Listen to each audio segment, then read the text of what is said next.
There are towns on the map that don't exist on paper, places where GPS fails, and even the stars seem to change their course. I didn't believe it until I found one. A town that only appears after midnight. It started with a road trip. I was heading home from a late photography project, driving through the countryside, chasing the quiet. The clock on my car's dashboard flickered to 12:03 a.m., and the road ahead suddenly split. One direction led toward the highway, the other toward a wooden sign barely visible in the fog. It read, "Welcome to Raven Hollow. Population 201. I had driven this way before. There was no Raven Hollow on any map. Still, curiosity won. I turned down that narrow road. The fog thickened instantly.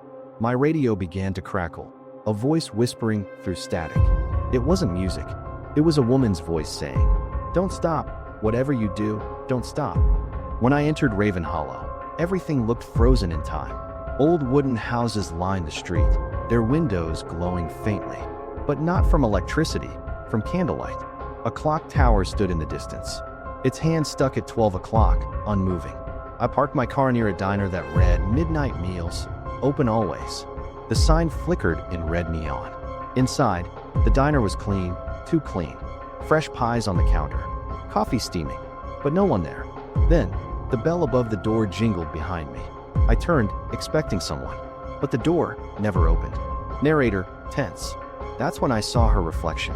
In the window beside the counter, a woman standing behind me, wearing an old waitress uniform. But when I turned around, no one. Her reflection, however, didn't vanish. It smiled. I stumbled out of the diner and nearly ran into someone. An old man, sitting on a rocking chair outside the gas station across the street. He looked up at me and said, "You shouldn't be here, traveler. It's past midnight." I tried to ask where I was, but he just pointed toward the clock tower.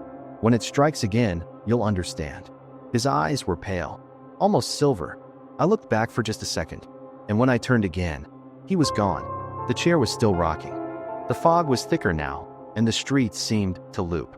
Every turn brought me back to the same diner, the same flickering sign, the same clock tower ahead. But something was changing. The buildings looked older each time, decayed, crumbling, burned. The lights in the windows went out one by one, and somewhere in the distance, I heard children laughing, not playfully, mocking. I followed the sound toward the clock tower. Its door creaked open before I touched it, and a whisper came from inside. "We don't like the living here." I climbed the spiraling staircase, my flashlight shaking in my hand. Each step echoed like thunder. The air smelled of rust and rain. Halfway up, I saw marks on the wall, names carved into the stone, all the same last name, Hollow. At the top, I found the massive gears of the clock. They weren't moving, but below the glass window, there was a strange painting, a mural of the town burning. Figures were drawn beneath it.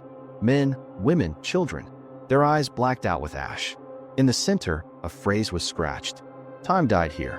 Then the clock's hands suddenly moved. The sound was deafening. Dawn. One chime. Dawn. 2, 3. At the 13th chime, the walls began to bleed. The clock stopped again, but the view outside had changed. The fog cleared just enough for me to see. The town below wasn't the same. It was burning. Buildings on fire, people screaming silently, running with faces twisted in terror. But no sound, just silence. Then I noticed something horrifying. They were running toward the tower, and every single one of them had my face. The air turned ice cold. I tried to run down the stairs, but the steps had rotted away. A voice echoed inside the tower. The same woman's voice from the radio. Voice whispering, "You shouldn't have come after midnight. This town only lives when time is dead." I screamed, "What do you want from me?" The voice whispered, "A replacement." I looked at the mural again. Now, there was a new figure painted among the burning people. Me. I don't remember how I got back to my car. Maybe I ran. Maybe I never left. The road out of town was finally visible through the smoke. I pressed the gas pedal hard. The engine roared, and the clock tower disappeared in the rearview mirror. When I reached the main road, the fog lifted. The digital clock on my dashboard read 11:59 p.m. I laughed in relief, until my phone buzzed with a message. It was from an unknown number. The message said, "Thank you for your shift. Welcome to Raven Hollow." Then the car radio turned on by itself. Static. And then, her voice again. "Now, you keep the clock running."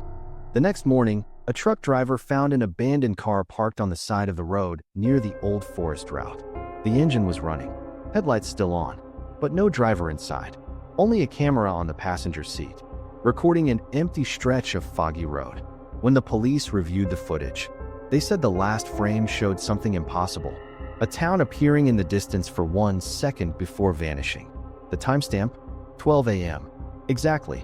And if you slow the video down, just before it cuts to black, you can hear a faint voice whisper, "Welcome to the town beyond midnight." Silence for 3 seconds. Then, faint echo of clock chime, 13 times.